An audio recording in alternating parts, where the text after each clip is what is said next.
It's fair then to ask you, what's the state of Ghana's security?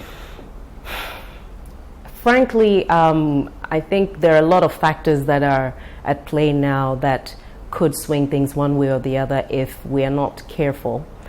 We have this movement of the terrorism and violent extremism that's moving in from the Sahel. There's that. We have porous borders, which makes it difficult to completely say we are cut off from all of that. We do have the sea on one end, which means that Ghana is of interest, is a place of interest, so to speak.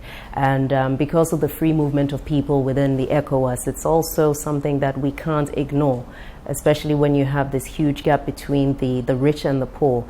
It also has an effect on pushing crime.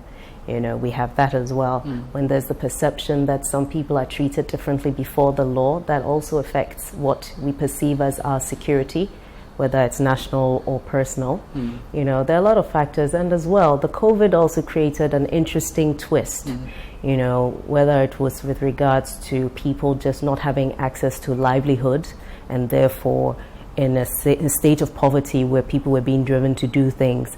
So human security. Human security, yes. There are people who hold a view that over the decades, what happens is that every government runs the police and the army and they let them do what they have to do. The most recent allegation is against the government by your own party side, that they were using soldiers to intimidate voters in some strongholds of the NDC and so on. How do you think that can be cured? I think to start with, we need to be mindful of the recruitment process, and this idea of over-politicizing our security services. We should have enough confidence in our security services to trust that they will defend the integrity of the state, because parties come and go, governments come and go.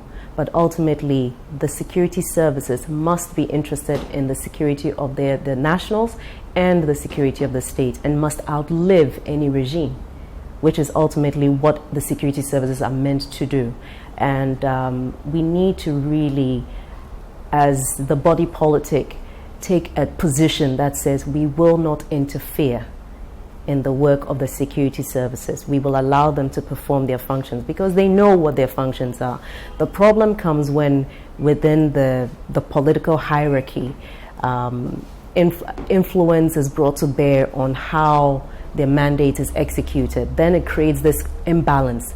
The peace and security and stability we are currently enjoying as a country did not happen by chance.